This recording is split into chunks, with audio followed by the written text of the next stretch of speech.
saya Tania. Dan saya Cila. Jangan lupa subscribe YouTube channel His Grace Church. Dan juga like, comment, and share. Gratis loh! Ya, jadi depresi itu ada kondisi di mana perasaan seseorang yang tertekan terlalu lama karena tekanan hidup yang terlalu besar yang bisa berdampak negatif terhadap pikirannya, perasaannya, maupun tindakan dan kesehatan mental orang itu. Karena orang itu tidak mampu mengelola mentalnya dengan baik, sehingga orang itu bisa terkena depresi. Dan orang itu juga tidak tahu jalan keluar dari tekanan hidup yang dia alami. Ya, yang pertama faktor yang bisa menyebabkan depresi yang pertama adalah ketakutan. Yang pastinya ketakutan yang berlebihan. Dia takut terhadap masa lalu yang pernah terjadi maupun takut akan masa depan yang belum terjadi dalam hidupnya. Sehingga kekhawatiran, ketakutan ini bisa menyebabkan dia menjadi depresi. Yang kedua yang bisa menyebabkan orang depresi adalah dia suka ikut campur dengan urusan orang lain.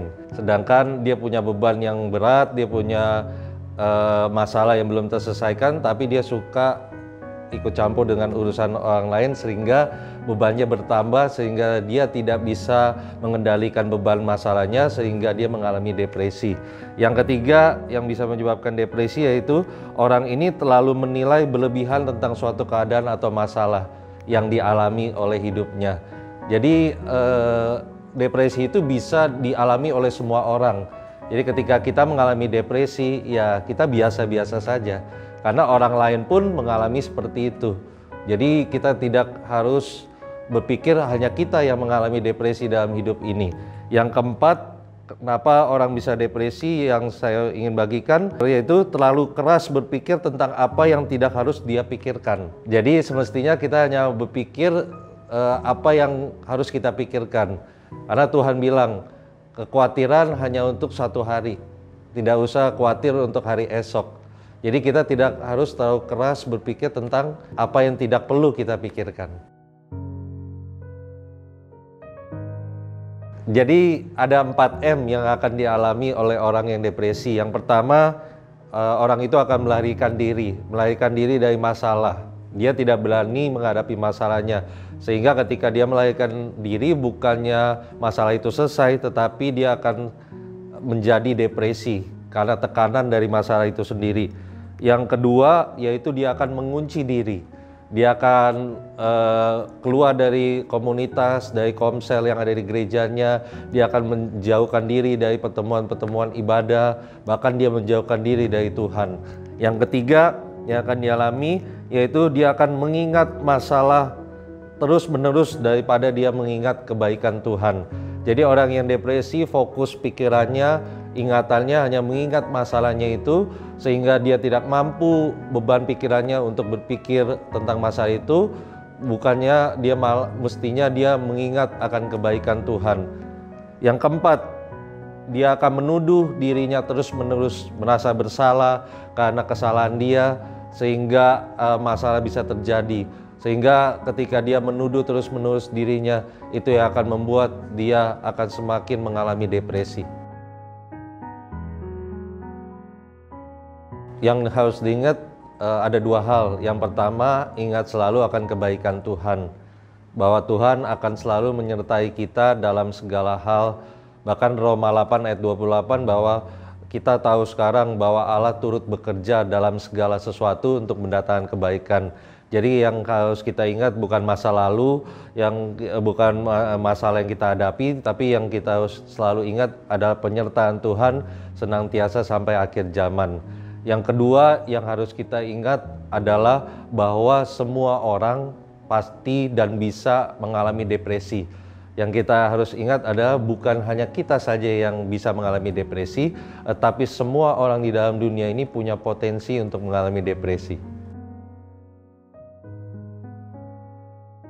Ya, banyak orang yang mengalami depresi sehingga mengambil keputusan untuk bunuh diri. Kalau dia tidak bisa mengelola dengan benar emosinya, termasuk mengendalikan situasi-situasi yang menekan dia, maupun kesehatan mentalnya dia tidak bisa kelola dengan benar, maka tekanan terus-menerus yang datang dalam hidupnya yang semakin berat bisa membuat dia kehilangan terhadap semua minat segala hal. Dia malas untuk makan, malas untuk berinteraksi sosial, sehingga mengakibatkan dia kehilangan semangat hidup dan akhirnya bisa menyebabkan orang yang depresi ini bisa bunuh diri.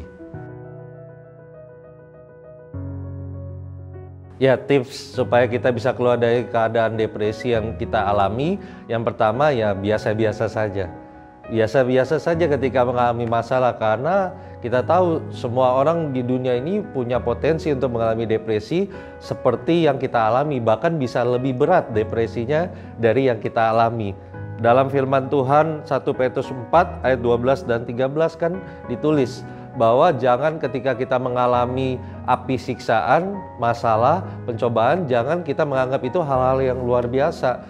Bahkan firman Tuhan yang lain berkata pencobaan-pencobaan yang kita alami adalah pencobaan-pencobaan yang biasa, yang tidak melampaui kekuatan yang Tuhan berikan dalam kehidupan kita. Tips yang kedua yang akan saya bagikan yaitu kita harus berani melayani orang lain. Jadi ketika orang yang depresi, dia sedang self-center, memikirkan masalahnya, memikirkan hidupnya bagaimana, tetapi ketika kita mulai berani untuk melayani, menghibur orang lain, bahkan melayani di gereja. Nah, saat itu 2 Korintus 1 ayat 3-4 berkata, ketika kita menghibur orang lain, Tuhan sedang memberikan kekuatan kita bagi hidup kita sebelum kita menghibur orang lain. Yang tips ketiga yang akan saya bagikan supaya bisa keluar dari kehidupan yang depresi, yaitu pikirkan hal-hal yang baik. Dalam Filipi 4 ayat 8, yang suci, yang sedap didengar, yang mulia, kita pikirkan tentang kebaikan Tuhan. Bukan berarti kita tidak memikirkan masalah, tetapi kita harus lebih besar, lebih sering waktu kita untuk memikirkan yang baik-baik saja. Karena itu akan membuat kekuatan dalam hidup kita untuk menghadapi masalah itu dengan berani. Bukan mundur, bukan kalah terhadap masalah. Tips keempat supaya kita bisa keluar dari kehidupan yang depresi yaitu merendahkan diri. Banyak orang dalam hidup ini dia memakai standar hidupnya. Saya harus kaya supaya saya bisa dipandang orang, saya harus seperti ini, saya harus memiliki ini. Dia nggak memakai standar Tuhan. Ketika dia memakai standar dia dalam kehidupan dia, maka dia akan berusaha mencapainya. Bahkan ketika tidak mampu, dia berusaha keras, sehingga itu yang bisa menyebabkan dia depresi. Tapi kalau dia merendahkan diri dengan memakai standar Tuhan dalam kehidupannya, seperti ayat firman Tuhan dalam 1 Petrus 5 ayat 6, bahwa ketika kita merendahkan diri di bawah tangan Tuhan yang kuat, maka Tuhan akan meninggikan kita, Tuhan akan memberkati kita tepat pada waktunya. Tips yang terakhir yang akan saya bagikan, yang kelima, yaitu supaya kita bisa keluar dari kehidupan yang depresi, punya hati yang selalu bersuka cita. Dalam segala keadaan, baik itu keadaan baik, buruk, maupun yang tidak sesuai dengan harapan yang kita doakan maupun yang kita minta kepada Tuhan, hati kita harus selalu bersuka cita. Karena firman Tuhan berkata, hati yang gembira adalah obat. Sedangkan kalau kita punya hati yang tidak bersuka cita, itu kekuatan kita akan menjadi patah, bahkan mengeringkan tulang. Karena dari hati terpancar kehidupan.